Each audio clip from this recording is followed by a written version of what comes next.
ప్రభు అయిన యేసుక్రీస్తునందు ప్రియులైన దేవుని బిడ్డలందరికీ కూడా మన ప్రభువును రక్షకుడైన యేసుక్రీస్తుల వారి ఘనమైన నామములో ప్రభుదిన శుభములు తెలియజేస్తున్న దేవుని మహాకృప మిమ్ములను మీ కుటుంబాలను సమృద్ధిగా దీవించునుగాక. దేవుని సన్నిధిలో ఆరాధన కొరకై కొన్ని మాటలు జ్ఞాపకం చేసుకుందాం. సమయమైంది. దేవుని సన్నిధిలో ఆరాధన కొరకై కొన్ని మాటలు జ్ఞాపకం చేసుకుందాం. ఆరాధన కొరకై కొన్ని మాటలు జ్ఞాపకం చేసుకుందాం. రండి, కీర్తనల గ్రంథం 30వ అధ్యాయము, కీర్తనల పుస్తకం 30వ అధ్యాయము 30వ అధ్యాయం అండి. 11, 12 వచనాలు చదువుకుందాం.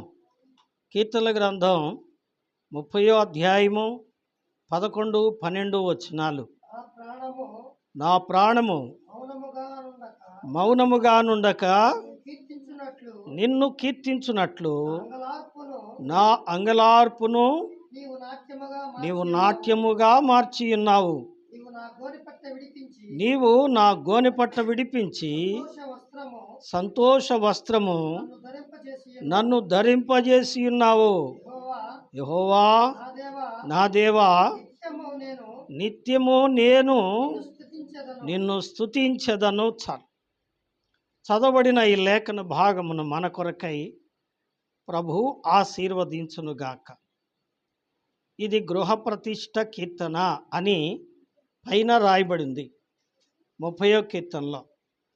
దీని గురించి మీకు చాలాసార్లు చెప్పాను. గృహప్రతిష్ఠ కీర్తన అంటే ఏంటి? గృహము అంటే ఏమండి? నివాసము. గృహము అంటే నివాసంలో 3 భావాలు ఇంతకుముందు చెప్పా. ఏమండి? మానవుడు నివసించే నివాసాలు ఏం చెప్పండి? నివాసాలు మొదటిది ఏం చెప్పండి? ఏమండి? మొదటిది తల్లి గర్భము, లేదా స్త్రీ గర్భము, లేదా నరగర్భము అంటారు. మొట్టమొదట మనుషుడు పుట్టుకతో ఎక్కడ పుడతాడు చెప్పండి? తల్లి కడుపులో పుడతాడు. ఏమండి? ఎలా పుడతాడు? పిండంగా పుడతాడు. కొంతకాలం తల్లి కడుపులో నివాసము చేస్తాడు. ఏమండి? Certain period. దాన్ని మానవుని యొక్క ప్రథమ నివాసము అంటారు. ఏమండి? ఆ నివాసంలో నుంచి మళ్ళీ ఎక్కడికి వస్తాడు చెప్పండి? భూగర్భము అంటారు. భూమి మీదకి వస్తాడు. తల్లి కడుపులోంచి ఎక్కడికి వస్తాడు చెప్పండి? భూమి మీద. ఏమండి? తల్లి కడుపులో ఎంతకాలం ఉంటాడు? ఏమండి చెప్పాలి? ఎంతకాలం ఉంటాడు? 7 నెలలు, 8 నెలలు, 9 నెలలు, 10 నెలలు. ఏమండి? 7 నెలలు అయితే చెప్పండి. 7 నెలలు అయితే నెల తక్కువ కదా. 7 నెలలు అంటే ఏంటి అర్థం? నెల తక్కువడని అర్థం.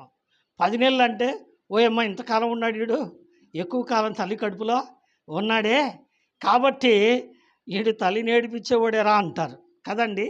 ఎక్కువ కాలం ఉన్నా బాధే, తక్కువ కాలంలో బయటకు వచ్చినా బాధే. నెల తక్కువ 7 నెలలుగా బయటకు వచ్చాడు అనుకోండి, ఆడికి చాలా ఖర్చు పెట్టాలి, కష్టపడాలి, ఇబ్బంది పడాలి. నెల ఎక్కువైంది అనుకోండి, ఆ తల్లి మొయ్యలేక బాధపడాలి. What it maybe.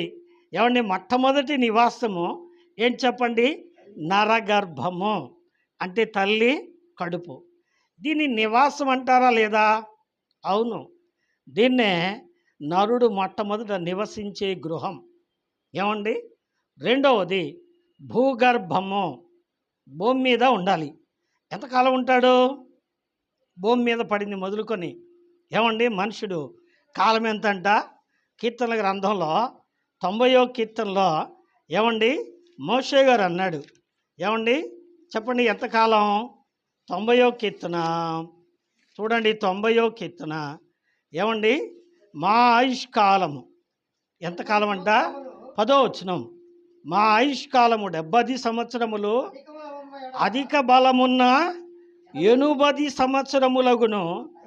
అయినను వాటి వైభవము ఆయాసమే దుఃఖమే. వినండి, భూమి మీద మనిషి ఉండే కాలం 70 ఏళ్ళు అంట. మోషే అన్నాడు. మోషే ఎన్నేళ్ళు బతికాడయ్యా అంటే చెప్పండి, ఎన్నేళ్ళు బతికాడు? 150 సంవత్సరాల దాకా బతికాడు కదండి. 150 సంవత్సరాల దాకా బతికాడు. కానీ ఆయనే అన్నాడు, కుదించి అన్నాడు 70 ఏళ్ళు అన్నాడు. వాస్తవానికి ఇప్పుడున్న టైం సరిపోద్దా? 70 ఏళ్ళు ఉన్నాడంటే అదేంటి చెప్పండి, పరిపూర్ణ వయసు కింద లెక్క. చాలామంది 70 కాదు 40కే పరిమితం అయిపోయారు కదండి. 50 వచ్చిందంటే 50లో పడిపోయాం, ఇంకేం కుర్రోళం లేండి, అయిపోయింది మా పని అంటున్నారు కదండి. నిజమే. భూమి మీద మానవ నివాసము ఎంతకాలం చెప్పండి? మోషే అన్న మాట ప్రకారం 70 ఏళ్ళు, అధికమైతే 80 ఏళ్ళు. అది ఎట్టంట? ఆయాసమే దుఃఖమే. భూమి లోపల గర్భం ఎంతకాలం ఉంటాడు? ప్రభు పిలిచేంత వరకు ఉంటాడు. ఏమండి, దీన్ని ఏమండి భూగర్భము అంటారు. ఏమ్మా, ఎన్నాళ్ళు చెప్పండి? భూగర్భంలో భూమి మీద మనుషుడు ఉండే కాలం లిటిల్ టైం, దీన్నే తక్కువ కాలం అంటారు. తల్లి కడుపులో నరగర్భంలో ఉండేది కొంత సమయం, 7 నెలలు, 8 నెలలు, 9 నెలలు, అధమా అయితే 10 నెలలు. భూమి మీద మనిషి నివసించే కాలం 70 ఏళ్ళు లేకపోతే 80 ఏళ్ళు. అది ఆయాసమే దుఃఖమే. మూడో నివాసం ఏంటంటే ఏం చెప్పండి? మూడో నివాసం మోక్ష గర్భం. భూలోకం విడిచిపెట్టిన తర్వాత, భూమి మీద నుండి మనిషి చనిపోయిన తర్వాత మనుషుడు ఎక్కడికి వెళ్ళాలి చెప్పండి? ఏమండి, ప్రసంగి గ్రంథంలో ఉంది 12వ అధ్యాయంలో. ఏమని? మొన్నైనది వెనుకటి వలె మట్టిలో కలిసిపోవును, ఆత్మ తనను దయచేసిన దేవుని యొద్దకు పోవును. ఎక్కడికి వెళ్ళాలంట? దేవుడి దగ్గరికి వెళ్ళాలంట. ఎన్నాళ్ళు ఉంటారు చెప్పండి? ఎన్నాళ్ళు ఉంటారు? దశలోనికి రాసిన పత్రిక 4వ అధ్యాయంలో ఉంది, సదాకాలం ఉంటాడు. నరగర్భంలో లిటిల్ టైం, కొన్ని నెలలే. భూగర్భంలో కొన్ని సంవత్సరాలు. ఏమండి, కానీ మోక్ష గర్భంలో ఎంతకాలం ఉంటారు చెప్పండి? సదాకాలం ఉంటారు. మోర్ అండ్ మోర్ టైమ్స్ కదండి. ఎక్కువ కాలం తల్లి కడుపులో ఉండలేడు, భూమి మీద ఉండలేడు. కానీ ఎక్కువ కాలం మానవుడు జీవించేది ఎక్కడ చెప్పండి? పరలోకంలో. అయితే ఇక్కడ అన్నాడు, దీన్ని ఏమన్నాడు? గృహ ప్రతిష్ఠిత కీర్తన. ఏం చెప్పండి? గృహ ప్రతిష్ఠిత కీర్తన. మనం చేస్తాం, ఏం చేస్తాం చెప్పండి? హౌస్ డెడికేషన్ సెరమోనీ అని చేస్తాం కదా. కుటుంబ ప్రతిష్ట కార్యక్రమం దాన్ని తెలుగులో అంటే. కానీ వాస్తవానికి కుటుంబాన్ని ప్రతిష్ఠించం. ఏం చేస్తాం చెప్పండి? ఇల్లు ప్రతిష్టం. ఇల్లు అంటే గోడలో కప్పు వేసిన ఆ ఇల్లు ప్రతిష్ఠించాము అంటారు. గోడలు మనిషి చేతిలో కట్టిన ఆ గోడల్ని మాత్రం ప్రతిష్ఠిస్తాం, కానీ దేవుడు చేసిన కుటుంబాన్ని మాత్రం మనం ప్రతిష్ఠిస్తామా? ప్రతిష్ఠించాం. ఇది చాలా దుఃఖకరం. వాస్తవానికి హౌస్ డెడికేషన్ అంటే ఏమండి, గత కాలం మనం హౌస్ డెడికేషన్లో చెప్పుకున్నాం. ఏం చెప్పండి? గృహమునో విత్తమునో పితరులిచ్చు స్వాస్థ్యమునో యెహోవా దానము. ఇక్కడ గృహము లేదా ఏమండి గృహము, దీన్ని ఏమన్నారు? హోమ్ అన్నారు. హోమ్ అంటే కుటుంబము అని అర్థం. ఏమండి, మన ఇల్లు దేవుడికి ప్రతిష్ఠించాము అంటే దాని అర్థం ఏంటి చెప్పండి? మన కుటుంబాన్ని దేవునికే ప్రతిష్ఠించామని అర్థం. బాగా వింటున్నారా? మీకు అర్థమవుతుందా? అయితే ఇప్పుడు సమాధానం చెప్పాలా. మీ కుటుంబాన్ని దేవునికి ప్రతిష్ఠించారా? ఏమండి, ప్రతిష్ఠించామండి, తలకాయ గుప్పాం, బాగానే ఉంది, నిజమే. కుటుంబం అంటే ఎవరో? కుటుంబం అంటే ఎవరో? నువ్వు ఒక్కదానివేనా? మీ ఆయన ఒక్కడేనా? లేకపోతే మీ పిల్లలు మాత్రమేనా? కాదు కదా. ఆయన, ఆవిడ, పిల్లలు మొత్తం కలిపితే కుటుంబం. అంటే దేవుడికి ప్రతిష్ఠించేది ఎవరిని చెప్పండి? మనం మాత్రం బైబిల్ చేతబట్టుకొని వచ్చే ప్రతిష్ట కాదు. పోనీ భార్య భర్త వరకు మాత్రం చెబుతూ బైబిల్ పట్టుకొని వచ్చే ప్రతిష్ట కాదు. ప్రతిష్ట అంటే అర్థం ఏంటి? యెహోషువ అన్నాడు, నేనును నా ఇంటి వారును యెహోవాను సేవించదము. దేవుని నామానికి స్తోత్రం. కాబట్టి ప్రియ దేవుని బిడ్డలారా, మనం ఏం చేయాలి? మన కుటుంబాన్ని దేవుని కొరకు ప్రతిష్ఠించాలి. అప్పుడు దేవుడు ఏం చేస్తాడండి? మన కుటుంబాన్ని ఆశీర్వదిస్తాడు. ఏం చేస్తాడు? మన కుటుంబాన్ని ఆశీర్వదిస్తాడు. అందుకే దావీదు ఒక చక్కని ప్రార్థన చేశాడు సమూయేలు గ్రంథంలో.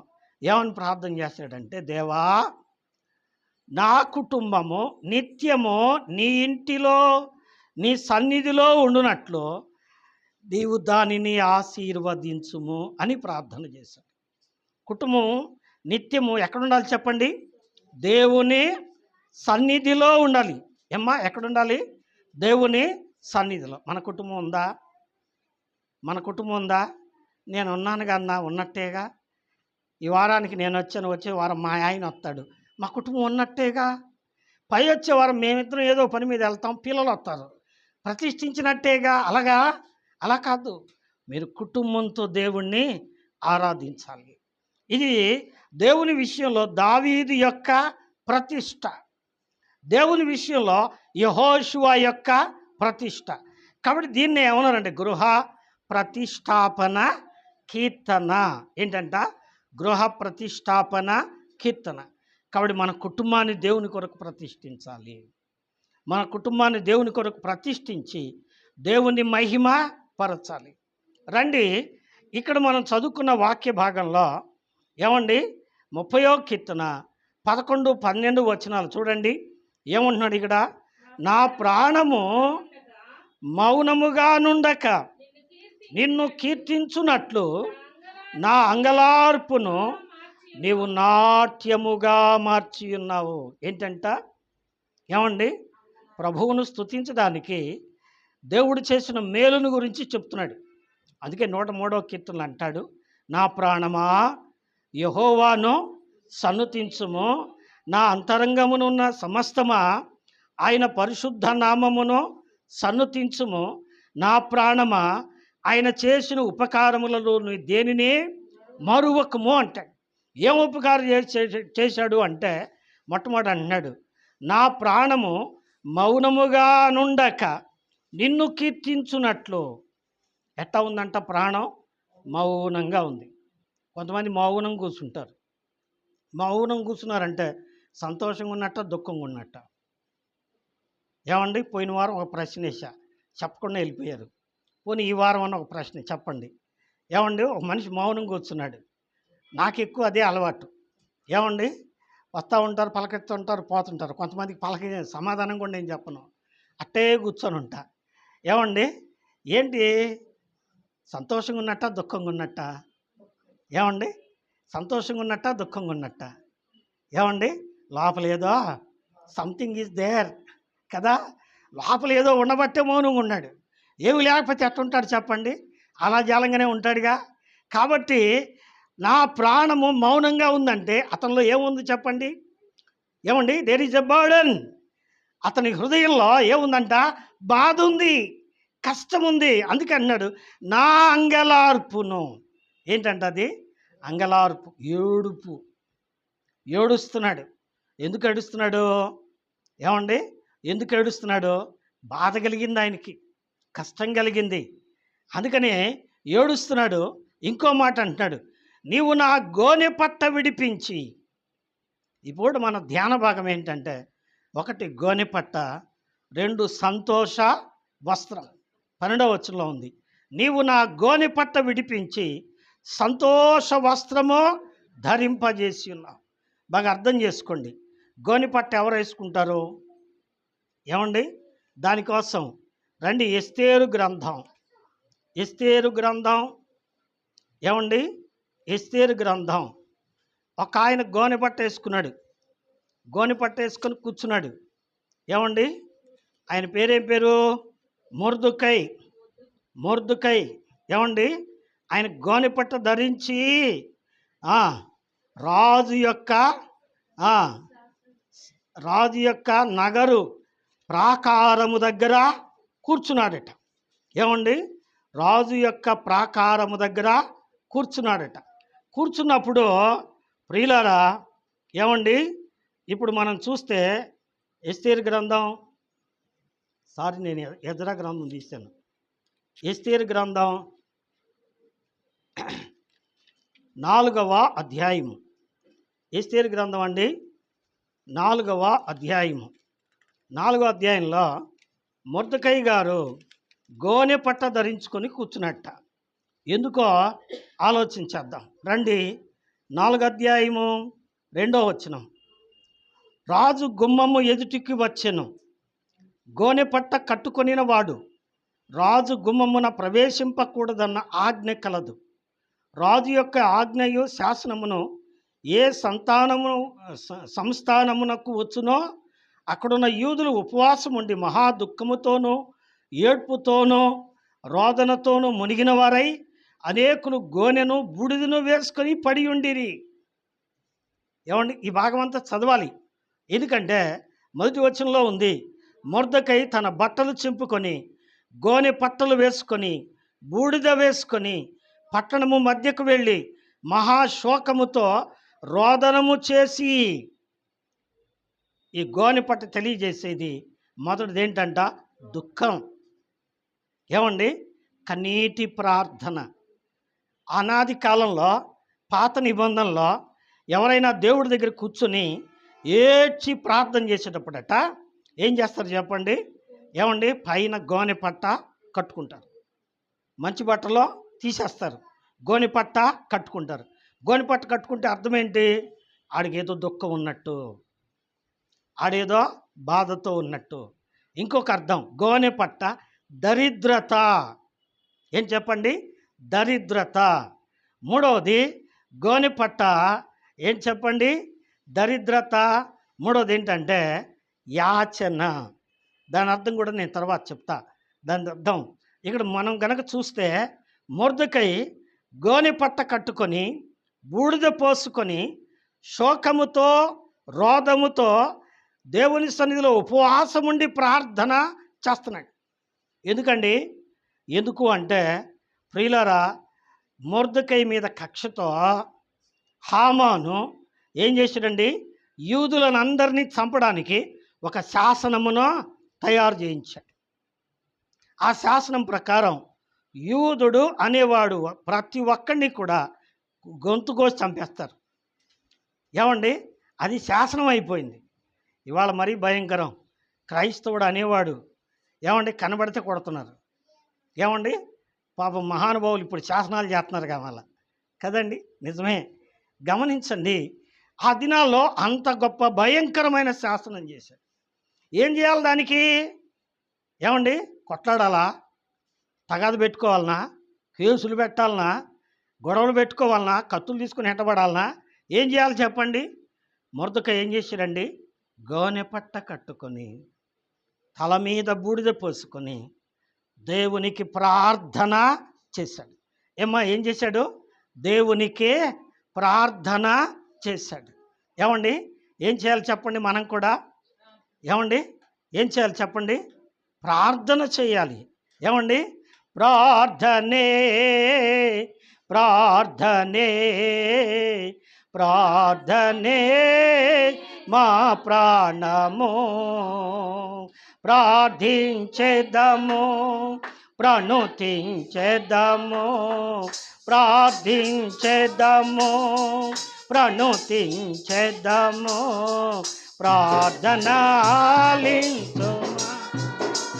దేవా, ప్రణతులు గైకొనుమా, ప్రార్థనాలించుమా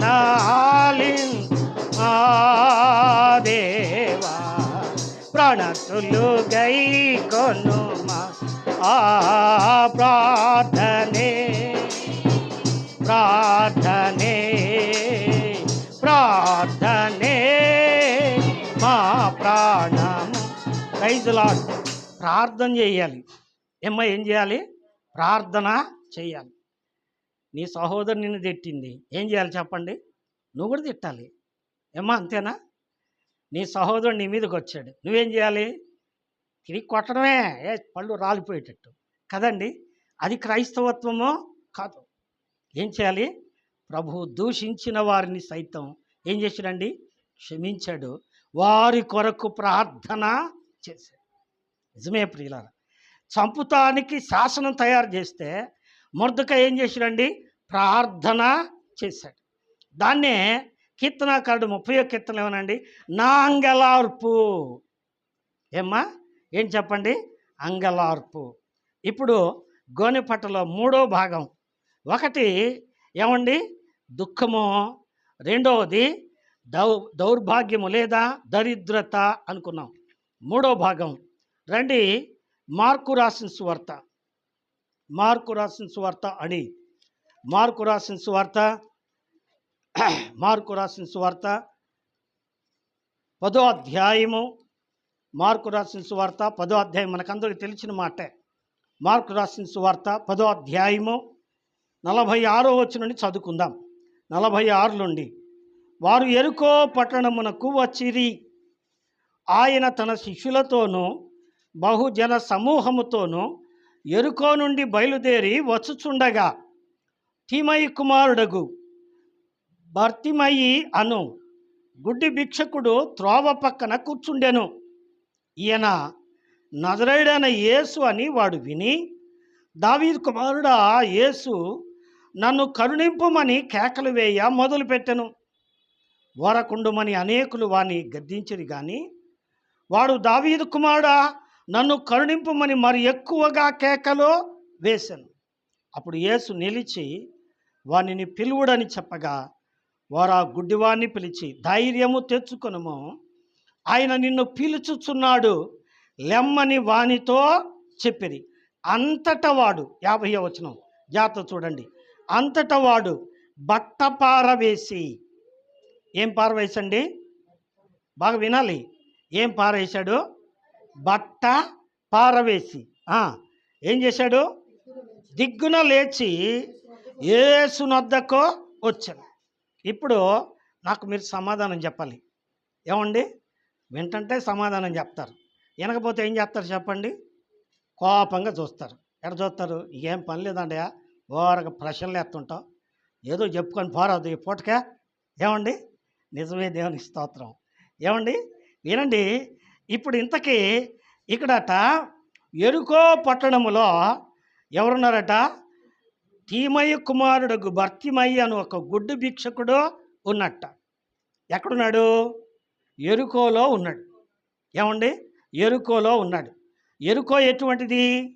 యెహోషువ గ్రంథం 6వ అధ్యాయము 26వ వచనంలో మనం చదివితే అది శాపగ్రస్తమైనది. యెహోషువ ఏమన్నాడంటే, ఈ పట్టణము శపించబడినది గనక ఈ పట్టణము తిరిగి కట్టించువాడు కుటుంబము శపించబడునుగాక అన్నాడు. అంటే యెరికో పట్టణము శాపగ్రస్తమైనది. ఏమ్మా ఏంటి చెప్పండి? శాపగ్రస్తమైనది. యెరికో ఈ లోకానికి సాదృశ్యం. ఈ లోకము అనగా భూమి కూడా ఏం చేయబడింది? శపించబడింది. ఆదికాండ గ్రంథం 3వ అధ్యాయము 15వ వచనం మనం చదివితే ఇలాగ చదువుతాం. ఏం చదువుతాము? చదవండి. ఆదికాండ గ్రంథం 3వ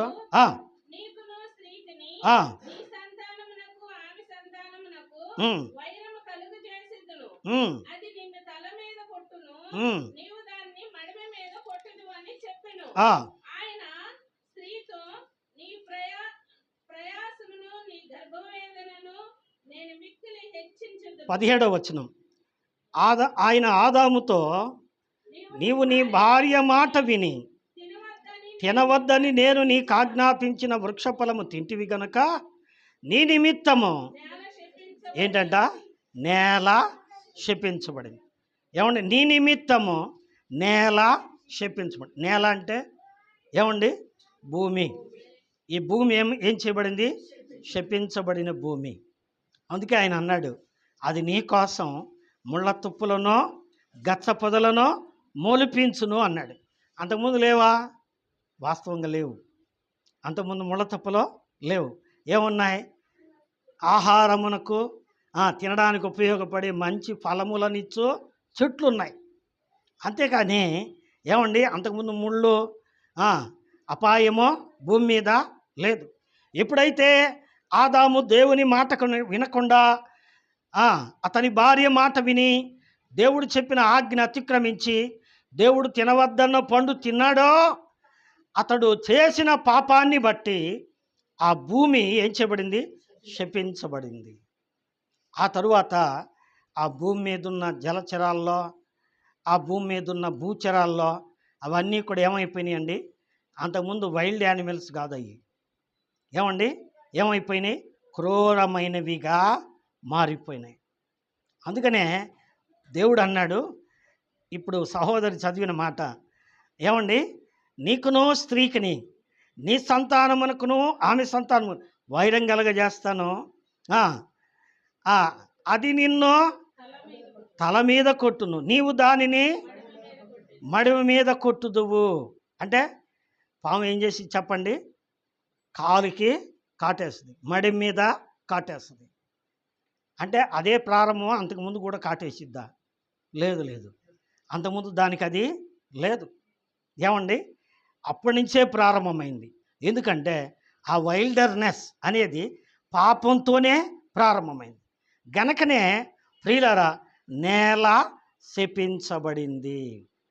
శపించబడిన నేల, శపించబడిన యెరికో పట్టణం, శపించబడిన ఈ లోకం, శపించబడిన యెరికో పట్టణం. ఆ యెరికో పట్టణంలోకి ఎవరు వచ్చారట? యేసయ్య వచ్చాడు. ఎలా వచ్చాడు? శిష్యులతో కూడా వచ్చాడు. కాబట్టి ఈ లోకానికి వచ్చాడు. వాక్యంలో ఉంది ఎందుకు వచ్చాడు? తిమోతి రాసిన మొదటి పత్రిక 1వ అధ్యాయము 15వ వచనం, పాపులను రక్షించుటకు క్రీస్తు యేసు లోకమునకు వచ్చాను. ఏమ్మా ఎందుకు వచ్చాయంట? పాపులను. ఎందుకంటే పాపులైపోయి ముళ్ళు గుచ్చుకొని పాముల చేత కరిపించుకొని చనిపోతున్న మానవాళిని రక్షించడానికి ఆయన రక్షకుడిగా ఈ లోకానికి వచ్చాడు. వచ్చి చూశాడు. చూసేటప్పటికి మనిషి ఎట్టున్నాడు? ఆయన పేరేం పేరట? తీమయి కుమారుడైన భర్తమై. బాగా వినాలి. ఏంటంట? తీమయి కుమారుడైన భర్తమై. ఈ పేర్లకు అర్థాలు మనం వెతికితే ఇలా ఉన్నాయి. తీమయి అంటే శ్రేష్ఠుడు అని అర్థం. ఏమండి? గుడ్ పర్సన్ తీమయి అంటే. భర్తమయ్యి అంటే తీమయి కుమారుడు అంటే అర్థం ఏంటి? శ్రేష్ఠుని కుమారుడు.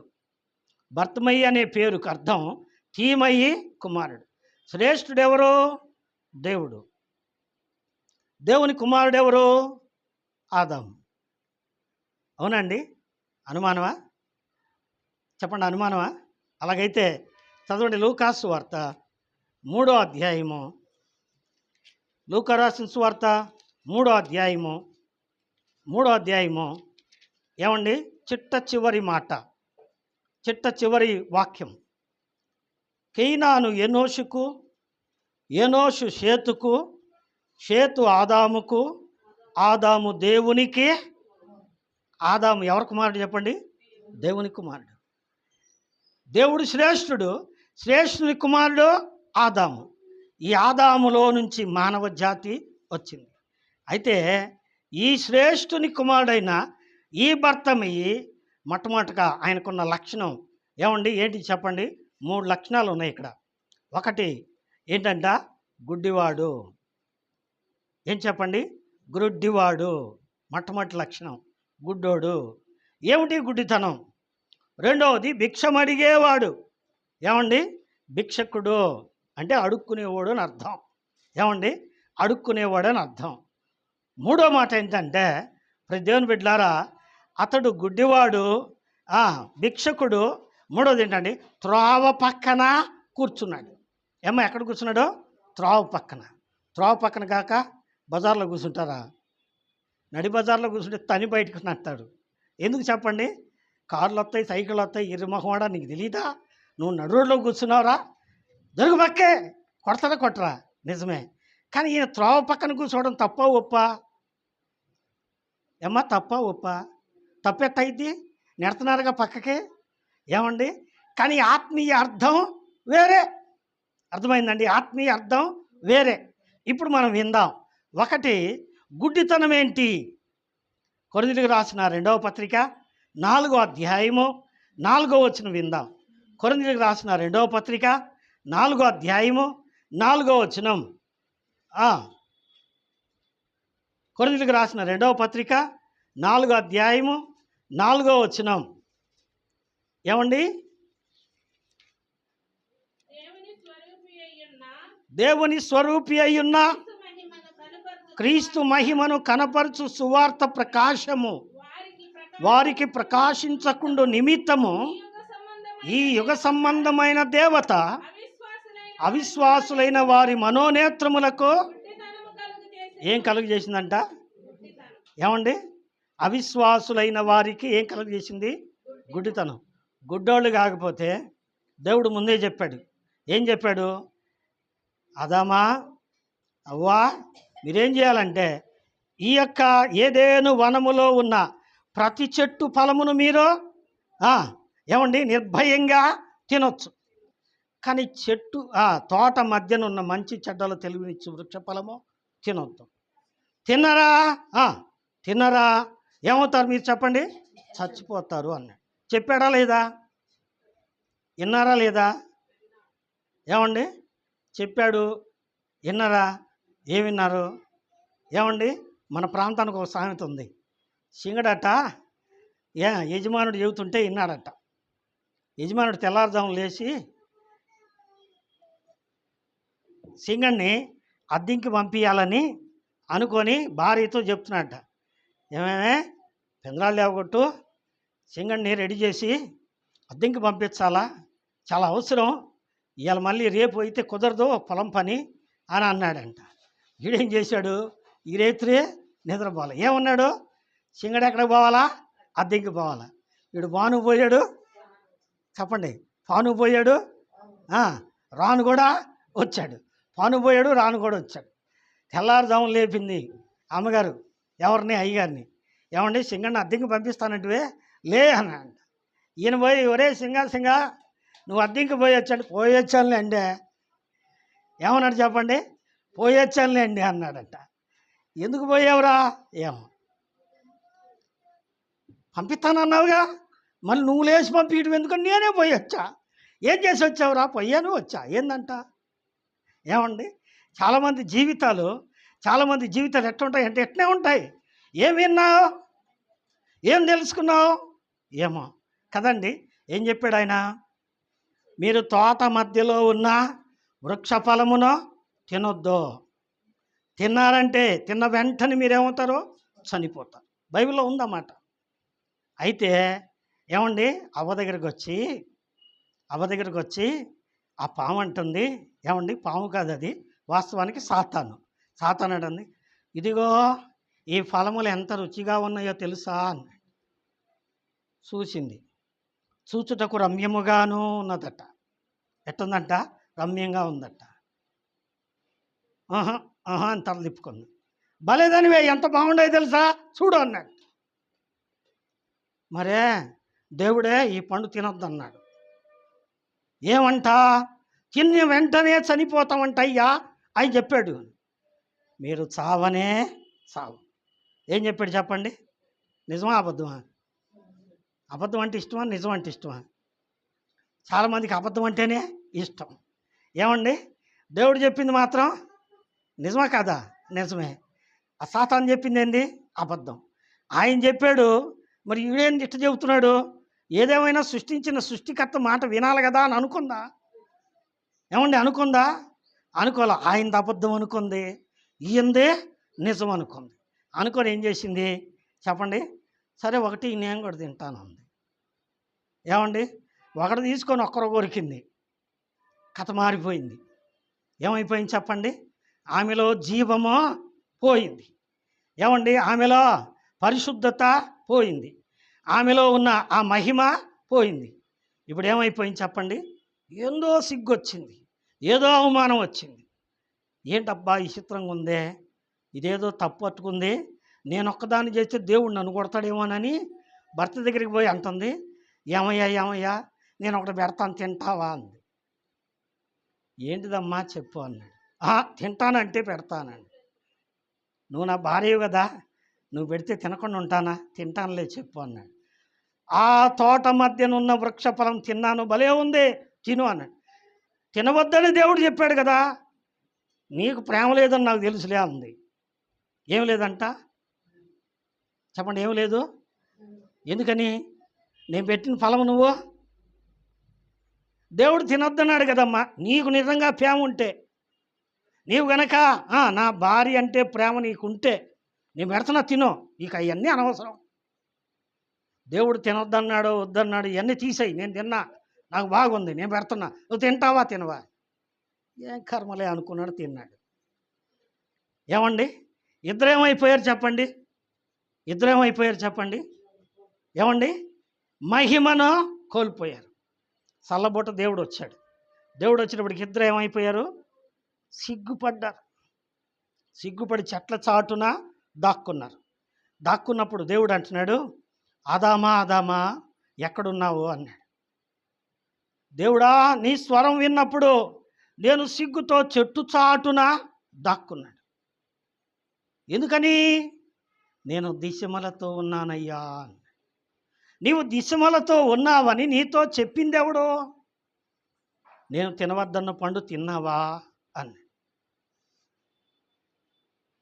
తిన్నాను అయ్యా, పొరపాటు అయింది అన్నాడా? అనలా.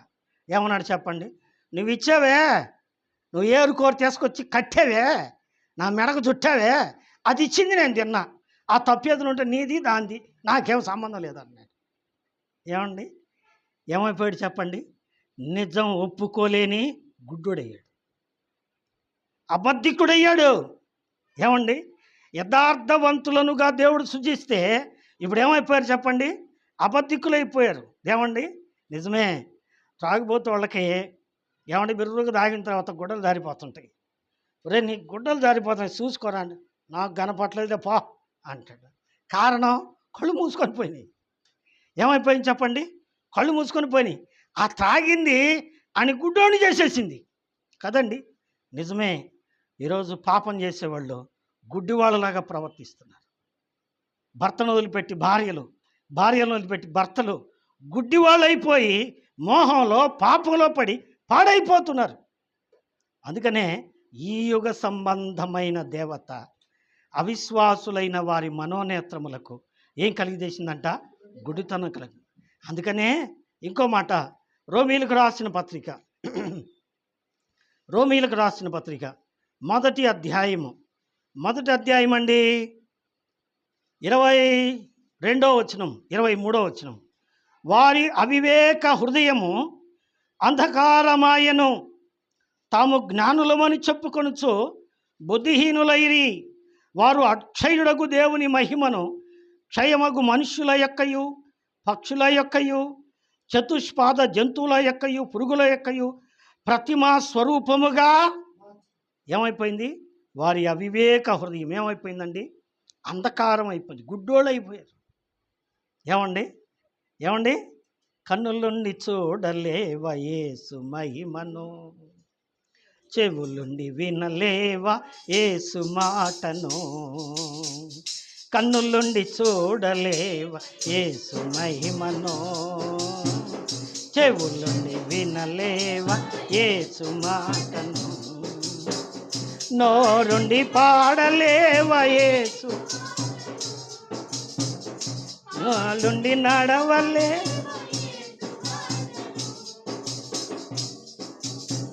Praise lot. కాబట్టి ప్రియులారా, ఇప్పుడు గుడ్డోళ్ళు అయిపోయారు, దేవుని వైపు చూడలేని గుడ్డివాళ్ళు. ఏమండి, దేవుణ్ణి వదిలిపెట్టి ఏం చేస్తున్నారు చెప్పండి? కనపడిన ప్రతి నిజమేనండి, నా బ్రతుకు అదే ఒకప్పుడు. మా ఇంట్లో కల్లా పెద్ద పూజారి నేనే. ఏమండి, పెద్ద పూజారి నేనేనండి. బహుగా మంత్రాలు చదివేవాడిని. అందుకనే ఈ 2 పళ్ళు రాలగొట్టాడు దేవుడు. ఏమండి, ఎంత మంత్రాలు చదివేవాడినో. నిజమేనండి, పెద్ద పూజారిని నేను. మా ఇంటి మొత్తం నా వెనకాల కూర్చునే వాళ్ళు కంకణం కట్టుకొని నేను నైవేద్యం పెట్టి నైవేద్యం ఇస్తే తిని తర్వాత ఉపవాసం విడిచి వాళ్ళు తింటారు. కానీ సాయంకాలం వరకు ఉపవాసం ఉండి పూజ చేసేవాడిని నేను. ఏమండి, దేన్ని పూజ చేస్తున్నామంటే మట్టి బొమ్మని. దేన్ని పూజ చేస్తున్నామంటే ఆకుల్ని, పువ్వుల్ని, పుష్పాలని. ఈ దేవుడా? కాదుగా. ఎందుకని? ఎందుకని అలా చేస్తున్నాను అంటే గుడ్డోడిని అయిపోయా. దేవుని ఎరగని గుడ్డితనం, దేవుని తెలియని గుడ్డితనం. మరి దేవుడు ఎక్కడున్నాడు? పువ్వుల్లో ఉన్నాడా? ఆకుల్లో ఉన్నాడా? ఏమండి మట్టిలో ఉన్నాడా? రాయిలో ఉన్నాడా? లేదు. ఎక్కడున్నాడు చెప్పండి? వాక్యం చెప్తుంది. ఏమండి కొరింథీయులకు రాసిన మొదటి పత్రిక 3వ అధ్యాయం 16వ వచనం, మీరు దేవుని ఆలయమై ఉన్నారనియో దేవుని ఆత్మ మీలో నివసించుతున్నాడనియో మీరు ఎరుగరా? ఏమండి దేవుడు ఎక్కడున్నాడు? నాలో ఉన్నాడు. ఏమండి నీలో ఉన్నాడు, మనలో ఉన్నాడు. మనలో ఉన్న దేవుణ్ణి మర్చిపోయి లోకమంతా ఎత్తుక్కుంటున్నాం.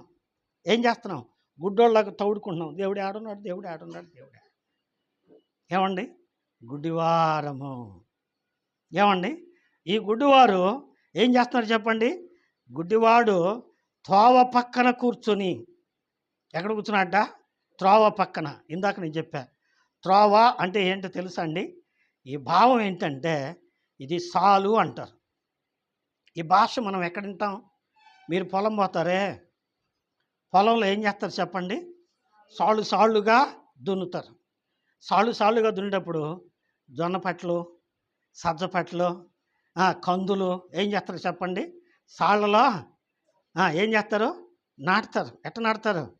జడ్డిగంలో పోసి గొర్రెతోటి నాటుతాడు. ఆ ఇత్తనం సాల్లో పడింది అనుకోండి, చెప్పండి, సాల్లో పడుతుంది. సాల్ అంటే దారి. ఆ దారిలో పడింది అనుకోండి, ఏమైంది చెప్పండి? మొలకెత్తింది.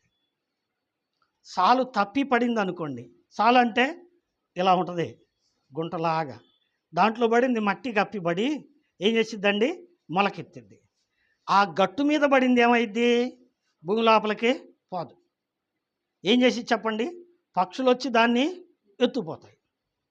ఫలిస్తుందా? ఫలించదు. మొలకెత్తిద్దా? మొలకెత్తదు. అంటే సాలు తప్పి అంటే దారి తప్పి. దారి ఎవరో?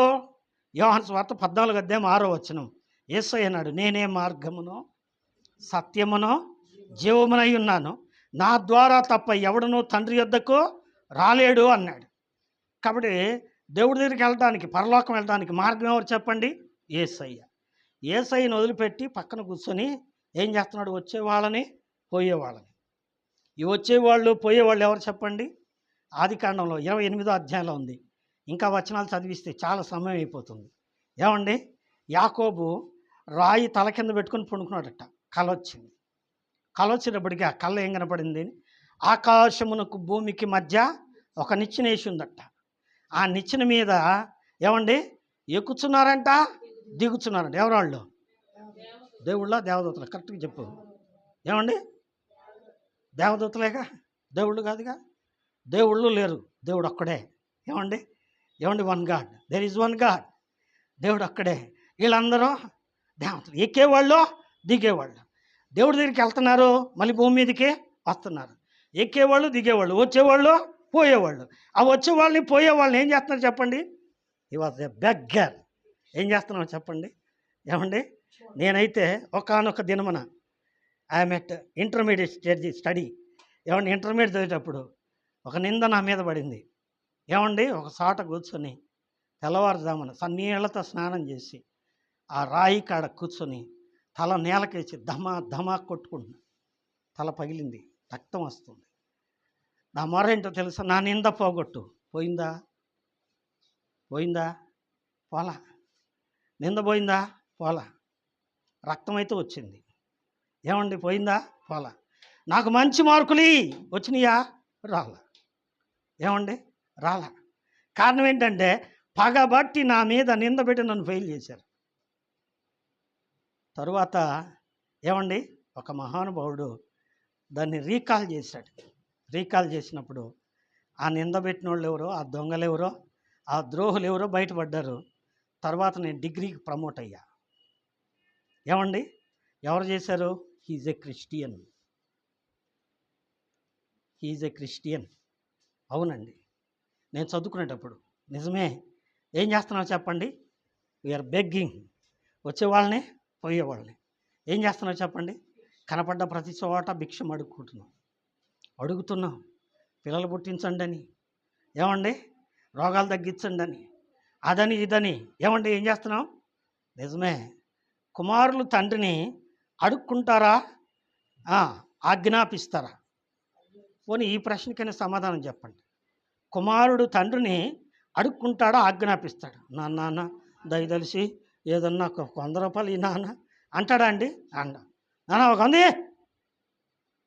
ఈయన దాచిపెట్టినట్టు ఆయన జేబులో కదా. నిజమే. ఏమిటది? అధికారం. ఏమండి?